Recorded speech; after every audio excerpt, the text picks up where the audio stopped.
Hi, Carl here for Pro AV TV, and welcome to our first video taking a look at the brand new Atomos Shinobi. Now this is essentially a monitor-only version of their Ninja 5 monitor recorder. There's no recording capabilities here, no SSD drive slots. This is a monitor-only product, and it's brilliant. It's a really affordable little monitor that is so light. It's only about 200 grams. And in a little monitor like this, every single gram makes a huge difference. Even with the battery on here and powered on, this thing just feels like it weighs nothing. It's brilliant. From a panel point of view, on the front, it's essentially the same as the Ninja 5. It is the same panel. It's a 5.2 inch display, and that's a full HD display. And it's got 1000 nits of brightness, which is a really key point because that's really unusual on affordable monitors like this, and is what's going to mean that you can see your screen nice and clearly outside in high bright situations. So that's a really great addition. Other than that, from a monitoring point of view, it's essentially the same as the Ninja 5, the same UI, everything like that. They've got a new mode though called Analysis Mode, which is quite interesting. And this is effectively like a multi-scope viewer.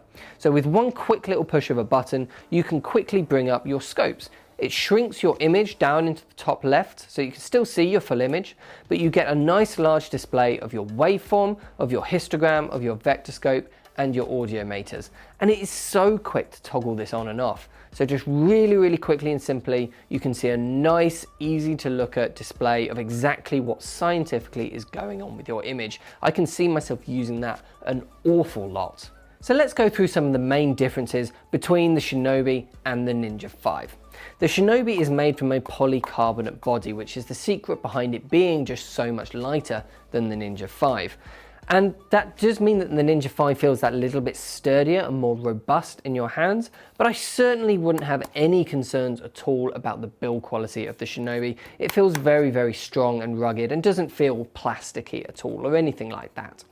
You do lose the locator pins though on the top by the screw threads, which is a little bit of a shame, but to be honest, I think mostly this is just going to be going straight onto an articulating arm or something like that. And because it's such a small little lightweight monitor, are those locator pins really needed? Probably not.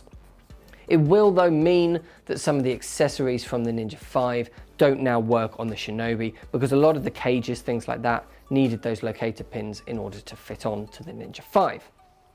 From the back, you'll notice it looks dramatically different.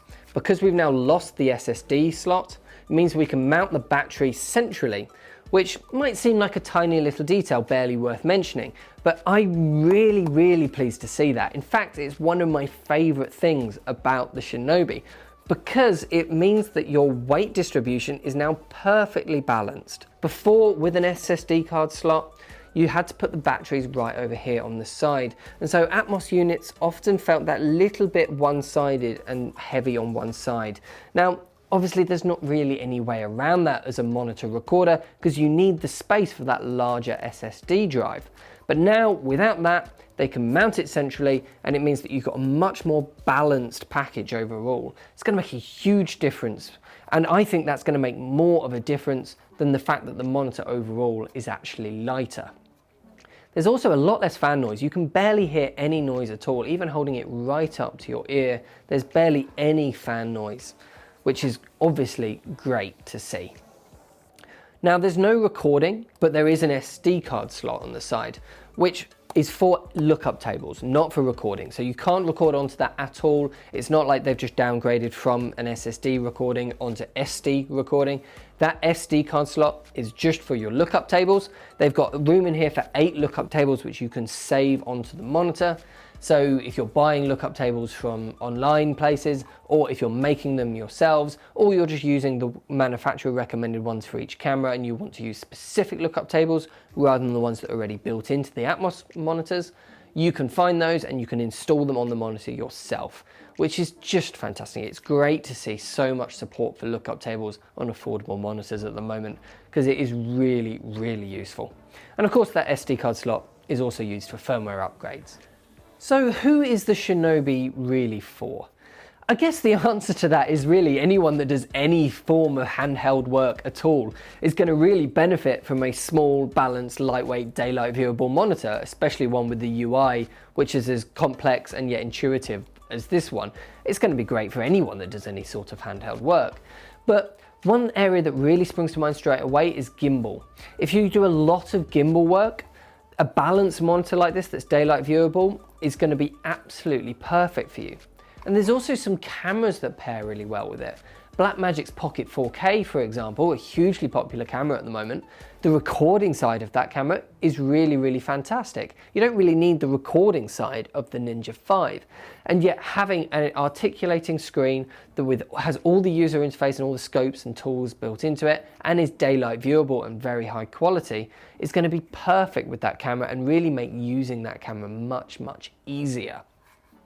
And also if you do any form of HDR work, that 1000 nit brightness display is going to be fantastic. You get HLG built in, and so if your camera can output HLG over its HDMI port, this is going to be perfect for you. One camera that springs to mind straight away is Panasonic's S1, because that can do HLG both in video and in stills, which is a really interesting area that I know Atomos have been talking to them quite closely about. So that's going to be really interesting to see if this fits into a stills workflow as well as a video workflow with that HLG stills mode on the S1.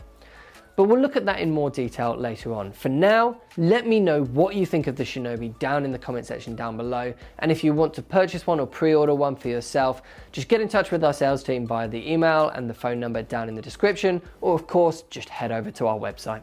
Thank you so much for watching, and I'll see you in the next one.